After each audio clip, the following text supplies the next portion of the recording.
बच्चों नमस्कार। आज हम लोग पढ़ने वाले हैं रसशास्त्र एवं भेषज कल्पना के अंतर्गत जो है चैप्टर नंबर 3 में हम लोग पढ़ेंगे वज्रभस्म। वज्रभस्म जो कि पॉइंट नंबर 17 है। देखेंगे सबसे पहले प्रोबेबल मोड ऑफ एक्शन। तो वज्रभस्म जिसको हम लोग हीरक भस्म बोलते हैं, डायमंड पाउडर या चूड़ बोलते हैं, ठीक है। रस ग्रंथों में वज्रभस्म को वज्र अर्थात हीरक भस्म को षड रस युक्त, ध्यान दीजिएगा, षड रस युक्त को हीरक में 6 रस माने गए हैं। इसके साथ साथ काला जो जो हीरक मतलब जो डायमंड होता है षडरस युक्त होता है, साथ ही साथ काले हिरण का मांस में भी षडरस होता है। ओके, आपने देखा होगा कि हरितकी और आम्लकी में पंचरस युक्त होता है। आगे पढ़ेंगे, हरितकी आम्लकी में 5 रस होते हैं, ठीक है। और षडरस के साथ साथ वज्रभस्म में योगवाही होता है तथा सर्वोत्कृष्ट रसायन मतलब रसायन में भी श्रेष्ठ होता है, वृष्य तथा त्रिदोषज्ञ माना गया है। तो ये कुछ वज्र भस्म के प्रॉपर्टी बताई गई है।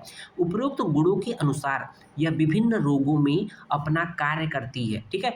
वज्र भस्म में के TEM स्टडी अध्ययन अर्थात ट्रांसमिशन इलेक्ट्रॉन माइक्रोस्कोपी स्टडी से ज्ञात होता है कि इसमें nano size diamond nano particle की उपस्थिति होती है, मतलब कि जो डायमंड के नैनो साइज पार्टिकल होते हैं, ठीक है। TEM स्टडी के थ्रू पता चला है। वज्रभस्म में कार्बन एवं ऑक्सीजन के अतिरिक्त silicon, sodium, magnesium, potash, phosphorus तथा आयरन की उपस्थिति पाई जाती है, जिसके आधार पर यह विभिन्न रोगों में अपना कार्य करती है। ओके, इस पर देखेंगे केमिकल कंपोजिशन अर्थात डायमंड में कौन कौन से कंपोजिशन होते हैं भस्म के रूप में जब कन्वर्ट हो जाते हैं। तो हीरक भस्म में कार्बन तथा ऑक्सीजन के अतिरिक्त सिलिकॉन, अभी पहले पढ़ चुके हैं, सोडियम, मैग्नीशियम, पोटास, फास्फोरस, ये फास्फोरस है, तथा आयरन की उपस्थिति पाई जाती है।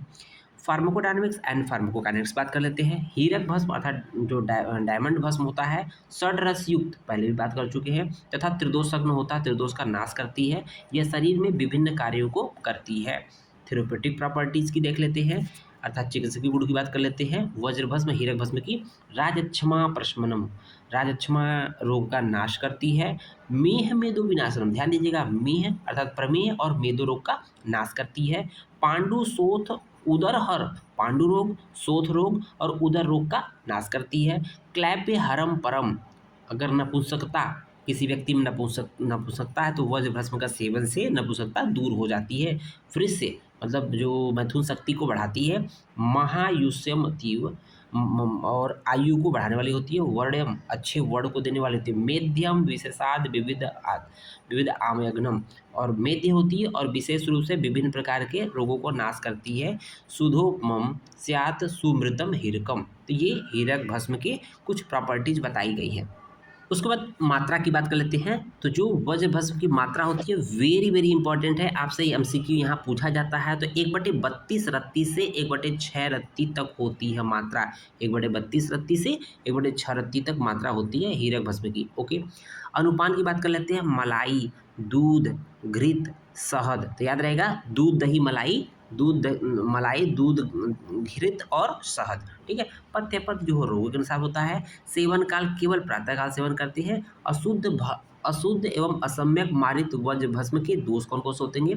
अशुद्धम कुरुते, अशुद्ध वज्र भस्म के सेवन करने से वज्रम कुष्ठम, कुष्ठ रोग की उत्पत्ति, स्किन डिजीज डिसऑर्डर, पार्श्व व्यथा तथा पांडु ताप गुरुत्वम, पांडु रोग की उत्पत्ति, शरीर में ताप की उत्पत्ति, च तस्मात् संशोध्य मारित अर्थात अच्छे से न मारित और अच्छे से संशोधन न हुआ हो तो ये विभिन्न रोग उत्पन्न होते हैं। और शांति के क्या उपाय होंगे, ऐसा अगर हो गया है तो क्या उपाय होंगे? तो देखेंगे गोदुग्ध को सीता, मधु तथा घृत के साथ 7 दिन तक सेवन करने से जो भी दोष उत्पन्न हुए थे, रोग उत्पन्न हुए थे, उनका नाश हो जाता है। और लास्ट में चलते चलते देख लेंगे research update and clinical evidence.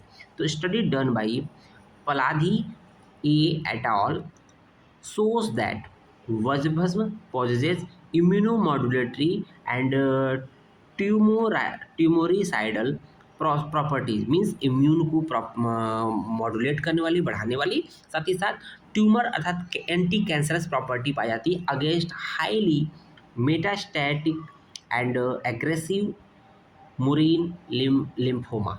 Okay, Vajrabhasma also has unique capacity to activate dendritic cell, suggesting its potential to initiate strong, long-lasting adaptive killer cell immunity with a distinct memory phenotype.